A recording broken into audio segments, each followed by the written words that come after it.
Welcome back to this Let's Play of the original official campaign for Neverwinter Nights 2. Last time we finished off with all this stuff at Fort Locke, and we're here at the village of Highcliff, and we saw that somebody who tried to leave had their ship sunk by the lizard men. I don't know exactly what the lizard men did to it. They blew bubbles at it. Don't ask me how they blew the bubbles, and don't ask me why that would sink a ship, but it did. I mean, maybe it loses buoyancy? I don't know. But there's some things to do here in town, and there's a whole bunch of new side quests to pick up. Traveling circus. Easy. One of them's a harborman. They don't mention that I'm a half-orc, but, you know, you'd think that would be...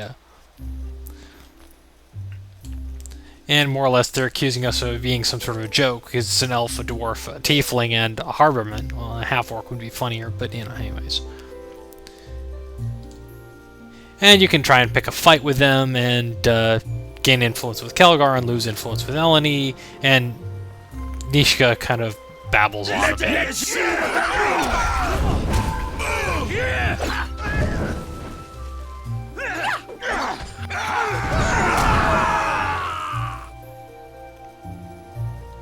Alright, well.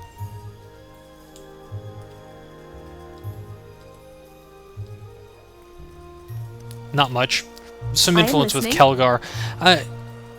There are some companions where influence matters more, but in the really long run, the point of gaining influence with your companions is a question of whether or not they turn on you at a certain point in the game.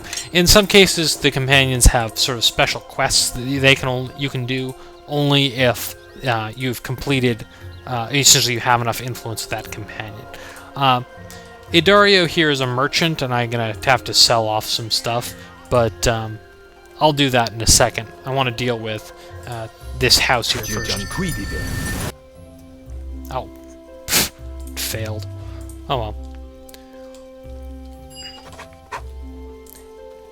And he's got some intruders at his house, so I guess we're going to have to deal with them. I mean, we don't have to. It's a side quest. You don't have to do any of it. But, you know. I want to do it. There, that's the description we wanted.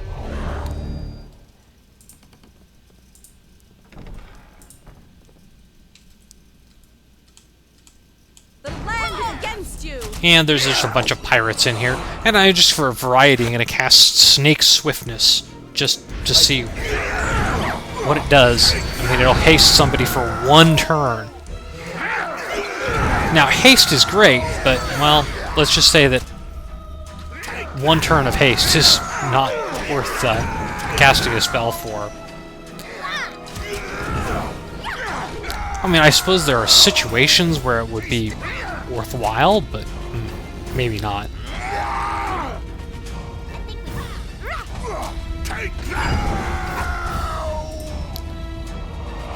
Well, disturbance at Par's house?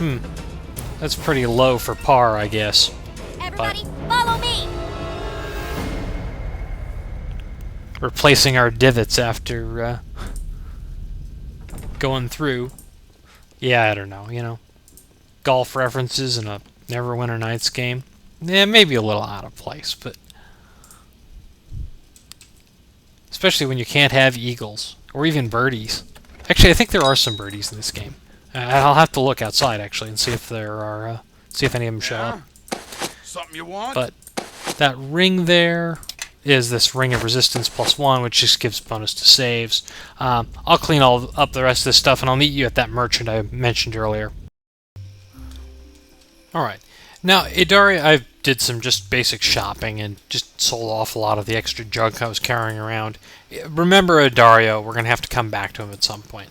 Here's Gira and Chakan the Forever Man, and they've got more problems. That's not surprising.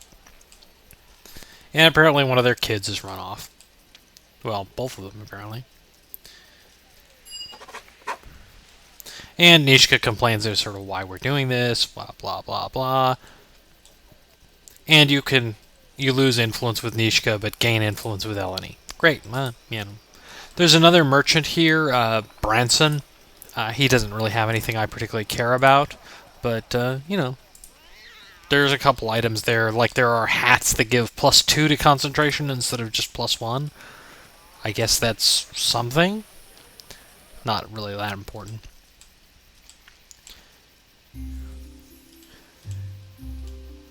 Anyway, this woman is arguing with the elder, and apparently her husband went to investigate and, well, you know, didn't come back. And we say, well, we are adventurers, and what we do is do side quests. I guess this is actually the main quest at this point, because we need to get on a ship, and the only way to do that is to deal with the problem. And we can also talk to the woman who was arguing with the elder to pick up another side quest. Can't have too many side quests. Well, yeah, you can. The elder tells us we should go talk to Chandra Jarrow, who is a farmer outside of town, so that she can give us some information. All the other farmers have retreated into town, so, you know, there's only one source of information left.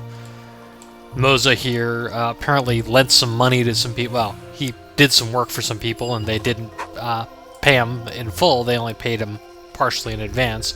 So he wants us to go find this payment. You know, it's just money. You know, why can't I just take it? But, oh well. And travel on to Chandra's farm. Alright. This is Chandra's farm, where we were told to go to get more information. Looks like this is the place, but what? Who are you? Did Maine send you? Whoever you are, you don't look much like a farmer to me. Any reason why you're gracing me with your presence? Is there a reason he should? You don't look worth it. Nishka. Well, it's just the truth. And she asked. Maybe you all better tell me what you're doing here. There's been too many visitors lately, and I really don't have the patience for it anymore. Okay, so we'll just tell her the truth. Good. Glad to see the elder finally got wise enough to protect the grain shipments into Highcliff before winter hits. I've been alone out here ever since the others abandoned their farms and took shelter in Highcliff, and I don't know how much longer I can hold out. Well, I'm not here by choice. I'm supposed to be making the merchant run through Port Last and Ember right now. But with the recent troubles, I can't leave the farm, let alone take the trade road from Highcliff. I can't even move my harvest into town. And if I can't sell it, I won't make it through the year, not to mention the town's counting on the trade. I have friends in Ember and Port Last expecting shipments this season. It's worse than that. I don't know if it's more lizard folk, but no one's come back along that road for a while now. Merchants who take it just vanish, wagons and all. It happens so suddenly and quietly, and the bodies are never found. If you take the road, it's the last journey you'll make. The whole village, and even as far south as Fort Locke, is being cut off. If it keeps up, we'll starve, or worse. Okay, well, you know, we can keep on asking her, but we really don't have time for it. Fine. I think the lizard folk are striking from the ruins nearby. It's probably not their main lair, but it might be a staging camp. All right, here you go. But be careful if you go up there. You might end up stirring up more trouble for the village than helping. Hello. You, have some real lizard infestations. What? Where did they come from? My barn. And the harvest. I let down my guard for a second, and they were waiting for it. Waiting until I got distracted. Okay, well, sorry. This farm is all I have. And now that my harvest is gone, and with winter coming... Look, if you're going to help, do it. I'm so tired of Neverwinter and Fort Locke and the militia and the elder and all of them promising to help us out and nothing ever happening. Just once. Just this once. If you can actually do something for Highcliff, for the farmers here, it'd be long past due. Okay. Well, we are the main character. We make stuff happen. I suppose we helped her put out the fire, but it looks like she just sort of tossed a couple water on it or something. Anyway, She gave us the address, the mailing address for the ruins, so I guess we're going to have to snail mail ourselves over there, but we'll do that next episode, because we're out of time. So, next time, the creepy ruins. See you then.